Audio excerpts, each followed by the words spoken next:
प्यारे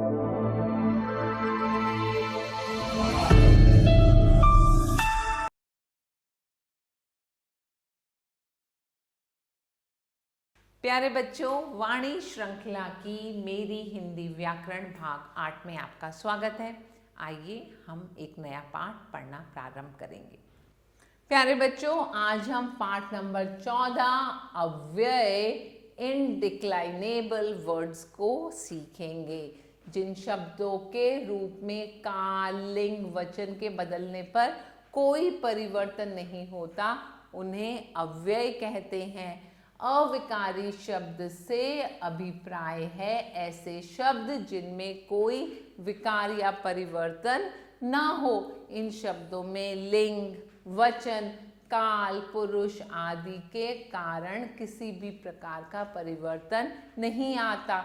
इन्हें अव्यय भी कहा जाता है। जैसे मैं और मेरा मित्र बाजार जा रहे हैं, कमल अचानक फिसल गया, घर के अंदर चिड़िया का बच्चा था, रिया तेज दौड़ रही है। अब यहाँ उपर्युक्त वाक्यों में रंगीन शब्द और, के अंदर, अचानक, तेज, ये सभी शब्द काल, वचन का कोई प्रभाव नहीं पड़ता। काल, लिंग, वचन के बदलने पर भी इन शब्दों के रूप में कोई परिवर्तन नहीं होता, ये हमेशा एक समान ही रहते हैं, इसलिए इन्हें अव्यय या अविकारी शब्द कहते हैं। आइए अब हम अव्ययों के भेद सीखेंगे। अव्यय 4 प्रकार के होते हैं। पहला क्रिया विशेषण, दूसरा संबंध बोधक, तीसरा समुच्चय बोधक, चौथा विस्मयादि बोधक। तो सबसे पहले हमने लिया क्रिया विशेषण। क्रिया की विशेषता बताने वाले शब्द क्रिया विशेषण कहलाते हैं। जैसे दादाजी धीरे धीरे चलते हैं, हमें प्रतिदिन घूमना चाहिए। अब उपर्युक्त वाक्यों के रंगीन शब्द क्रमशः चलते हैं तथा की क्रियाओं की विशेषताओं को बता रहे हैं, अतः ये क्रिया विशेषण है। क्रिया विशेषण के भेद सीखते हैं। क्रिया विशेषण के 4 भेद होते हैं: रीतिवाचक, स्थानवाचक, कालवाचक और परिमाणवाचक। रीतिवाचक क्रिया विशेषण वे अव्यय शब्द हैं जो क्रिया के होने की रीति, तरीके या ढंग का ज्ञान कराएं। रीतिवाचक क्रिया विशेषण वे शब्द कहलाते हैं। इनकी पहचान के लिए क्रिया के साथ कैसे लगाकर प्रश्न पूछना पड़ता है। जैसे विद्यार्थियों को ध्यान पूर्वक पढ़ना चाहिए। कैसे पढ़ना चाहिए? हमें उत्तर मिलेगा ध्यान पूर्वक। बच्चा छत से अचानक गिर गया। कैसे गिर गया? हमें उत्तर मिला अचानक। तो उपर्युक्त वाक्यों में रंगीन शब्द क्रिया की रीति का ज्ञान कराने के कारण रीतिवाचक क्रिया विशेषण है। अचानक, ऐसे, एकदम, तुरंत, जल्दी जल्दी, शायद, इसलिए अव्यय आदि शब्द रीतिवाचक क्रिया विशेषण होते हैं। अब आते हैं स्थानवाचक क्रिया विशेषण पर। वे अव्यय शब्द जिनसे क्रिया के होने के स्थान का बोध हो, वे स्थानवाचक क्रिया विशेषण कहलाते हैं।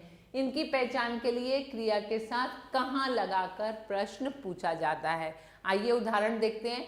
बालक ऊपर खेल रहे हैं, तो कहाँ पूछा, कहाँ खेल रहे हैं? उत्तर मिला ऊपर। पिताजी अंदर बैठे हैं, प्रश्न पूछा कहाँ बैठे हैं, तो उत्तर मिला अंदर।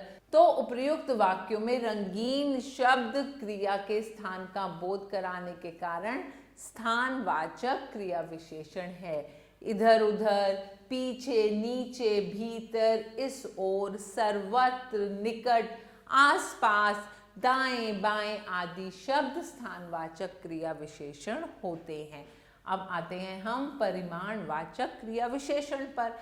माप, तौल अर्थात वे अव्यय शब्द जो क्रिया की मात्रा, परिमाण बताएं, वे परिमाणवाचक क्रिया विशेषण कहलाते हैं। क्रिया के साथ कितना लगाकर प्रश्न पूछने पर इनकी जानकारी होती है। जैसे बीमारी के कारण माँ थोड़ा ही खा पाई। कितना खा पाई और हमें उत्तर मिला थोड़ा ही। उतना खाओ जितना जरूरी है, तो कितना खाओ जितना जरूरी है, हमें उत्तर मिला। तो इसलिए उपर्युक्त वाक्यों के रंगीन शब्द क्रिया के परिमाण का बोध कराने के कारण परिमाणवाचक क्रिया विशेषण हैं। थोड़ा, बहुत, तनिक, अत्यधिक, लगभग, कुछ ज्यादा आदि शब्द परिमाणवाचक क्रिया विशेषण हैं। अब लेते हैं हम कालवाचक क्रिया विशेषण। वे अव्यय शब्द जो क्रिया के करने या होने का समय का बोध कराएं कालवाचक क्रिया विशेषण कहलाते हैं। क्रिया के साथ कब लगाकर प्रश्न पूछने पर इनका उत्तर मिलता है। जैसे बच्चा रात भर रोता रहा। कब तक रोता रहा, हमें क्या उत्तर मिला, रात भर। परसों से वर्षा हो रही है, तो प्रश्न है वर्षा कब से हो रही है, उत्तर मिला परसों से। तो उपयुक्त वाक्यों के रंगीन शब्द क्रिया के होने का समय बता रहे हैं, अतः ये कालवाचक क्रिया विशेषण है। निरंतर, अभी, प्रातःकाल, सायं, प्रतिदिन, तत्काल, दिन भर आदि शब्द कालवाचक क्रिया विशेषण हैं। और अब हम सीखेंगे विशेषण तथा क्रिया विशेषण में अंतर। कुछ शब्द ऐसे होते हैं जिनका प्रयोग विशेषण व क्रिया विशेषण दोनों रूपों में होता है। जैसे तेज, सुंदर, अच्छा आदि। जब ये शब्द संज्ञा या सर्वनाम की विशेषता बताते हैं तो विशेषता कहलाते हैं, और जब क्रिया की विशेषता बताते हैं तो क्रिया विशेषण बन जाते हैं। आए देखें, यह बहुत सुंदर घड़ी है। यहाँ पर बहुत सुंदर, यहाँ पर घड़ी के लिए प्रयोग हुआ। क्रिया विशेषण के रूप में कपिल सुंदर लिखता है। अब यह सुंदर शब्द लिखता क्या होता है, क्रिया, तो ये क्रिया के साथ प्रयोग हुआ। आज तेज आंधी चली, तो आंधी कैसी चली, तेज। और यहाँ पर विकास बहुत तेज भागा, तो भागा कैसे, तेज। तो भागना क्या होता है, क्रिया, तो यहाँ तेज बन गई क्रिया विशेषण, यहाँ तेज बन गई विशेषण। अब आते हैं हम संबंध बोधक अव्यय पर।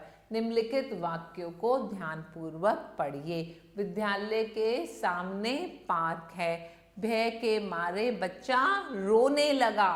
बिल्ली कुत्ते के आगे दौड़ रही है। मोहित स्कूल से घर की ओर जा रहा है। अब उपर्युक्त वाक्यों में आए रंगीन शब्द संज्ञा शब्दों के साथ आकर उनका संबंध वाक्य के अन्य शब्दों के साथ जोड़ रहे हैं, इसलिए ये संबंध बोधक अव्यय हैं। जो अव्यय शब्द संज्ञा या सर्वनाम शब्दों का वाक्य के अन्य शब्दों से संबंध जोड़ते हैं, संबंध बोधक अव्यय कहलाते हैं। आइए अब सीखते हैं अन्य संबंध बोधक अव्यय। के सामने, के निकट, के बिना, की अपेक्षा, के आसपास, के पीछे, की तुलना में, की ओर, के कारण आदि। जैसे हम बस के द्वारा आगरा जाएंगे। मेरे घर के चारों ओर हरियाली है। कुछ शब्द ऐसे होते हैं जिनका प्रयोग क्रिया विशेषण व संबंध बोधक अव्यय दोनों के रूप में होता है।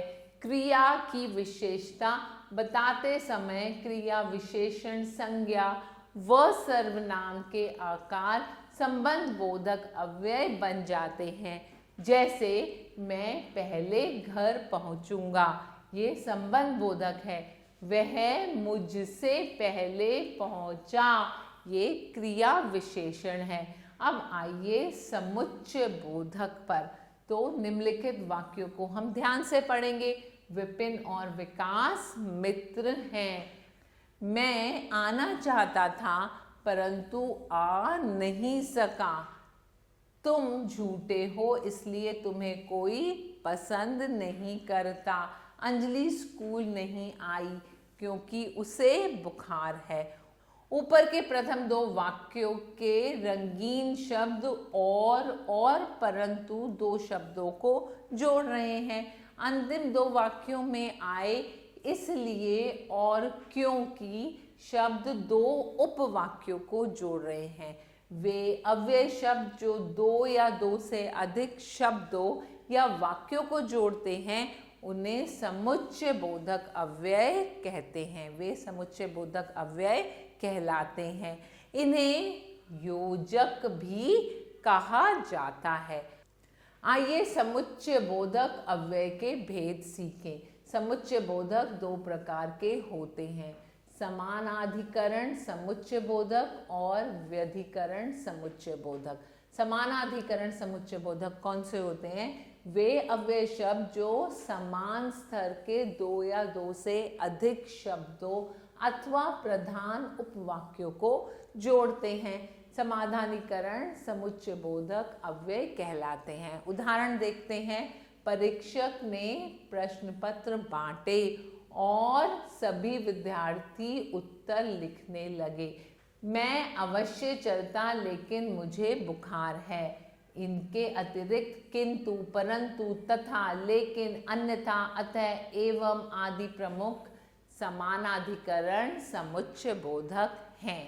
ख व्यधिकरण समुच्चय बोधक वे अव्यय शब्द जो प्रधान वाक्य से एक या एक से अधिक आश्रित उपवाक्यों को जोड़ते हैं व्यधिकरण समुच्चय बोधक कहलाते हैं। जैसे यदि परिश्रम करोगे तो सफल हो जाओगे। मैं अस्वस्थ हूँ फिर भी उससे मिलने जाऊंगा। इसके अतिरिक्त क्योंकि, यदि, तो, मानो, के कारण, ताकि आदि प्रमुख व्याधिकरण समुच्चय बोधक हैं। और अब हम पढ़ेंगे विस्मयादि बोधक शब्दों के बारे में। निम्नलिखित वाक्यों को ध्यानपूर्वक पढ़िए। वाह क्या सुंदर गुलाब है। बाप रे बाप इतना बड़ा सांप।